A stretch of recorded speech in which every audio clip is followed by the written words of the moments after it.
Hey guys, for those that don't know, my name is Keishla. Um, I'm 19 years old, and I'm gonna tell you a little bit about my life. I, around the age of 10 or 11, my parents noticed that I've been sleeping a lot, and at that point, they probably thought I was just a lazy child. But we ended up going to the doctors, and turns out that I had a blood disease called von Willebrand's disease, and turns out I'm also anemic, and I have leukopenia.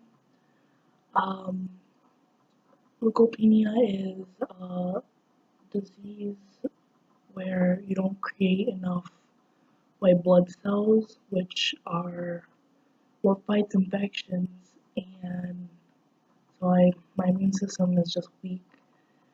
Um, so around the age of 12, I was fully diagnosed with all that, and I sorry, and I remember almost pretty much every Saturday I would go to the hospital with my dad or my mom, and I would get IVs done. I was always doing that, and I was always tired. Um, through it got a little better. It got a little better. My grandparents have gotten me this thing called, it's like a hemoglobin malt extract, B12, and that helped me a lot. My iron levels got up to a normal iron level, and I I was doing good. Then I had gotten mono, I believe senior year, I think it was junior year, I've gotten mono. That was my first time getting mono, and it was a nightmare.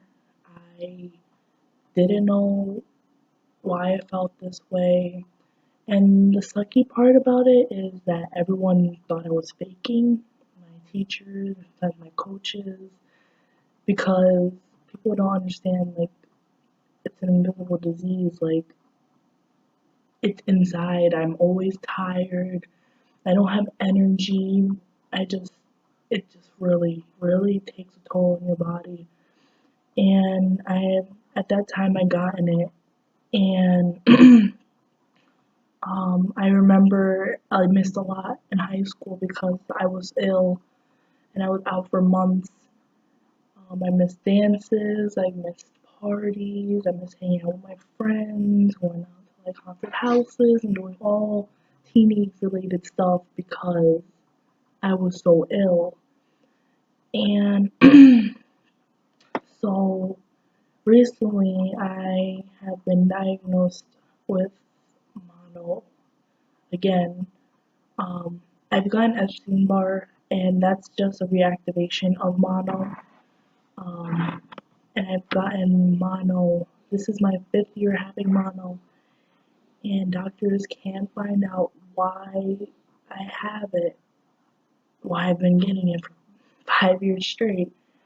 Um, so my 5th year having it, and it doesn't really do me justice because I just got a job. And it sucks because, like I said, they don't believe you, that they just care about, themselves. As in the case of my health, I can't even, just me going to the bathroom, waking up in the morning, I feel like I run 6 miles. I ran 6 miles, I clean the house, that's what it feels like, and all I did was walk to the bathroom, and my head hurts, I'm dizzy, and I can barely walk sometimes. I get so tired, and I've been getting nauseous lately, and I just have no energy, but I push myself. I push myself to do what I gotta do, but at the end of the day, like, my head just is pounding, like it's begging for me to just lay down and rest. And as a 19-year-old, like that's not what you want to do. That's not what you want to feel. That's it sucks. I can't be a normal 19-year-old because my limitations. I get just so tired, and I hate being ill because obviously money's a problem. Um, a major problem because doctors aren't cheap. I have to go to infectious disease doctor, immunologist. I have to go to all these doctors. Next week I'm getting a ultrasound on my abdomen. It's just all this, and it's hard because I gotta be out of work.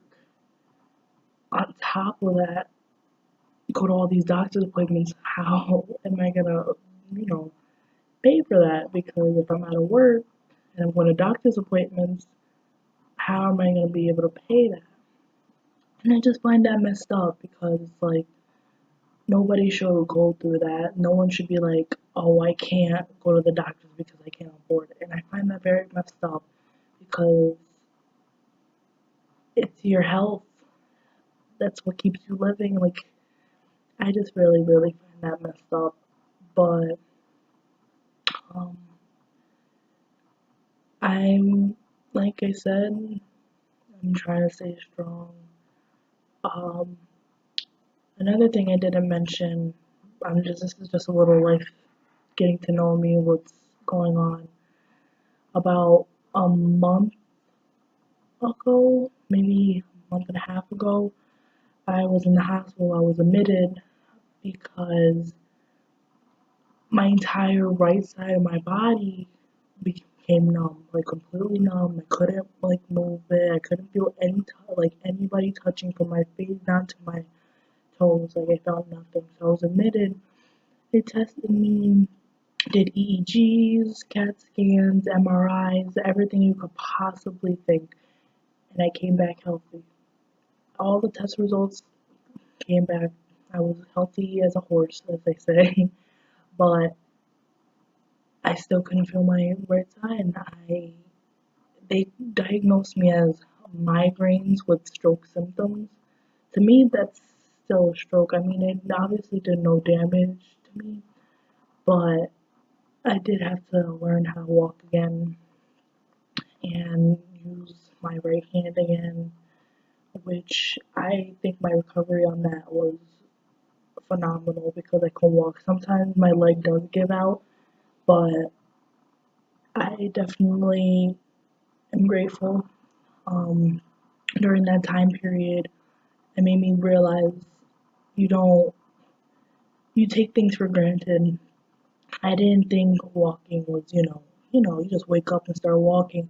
When I was in the hospital and I had to learn how to walk again, it was the worst feeling.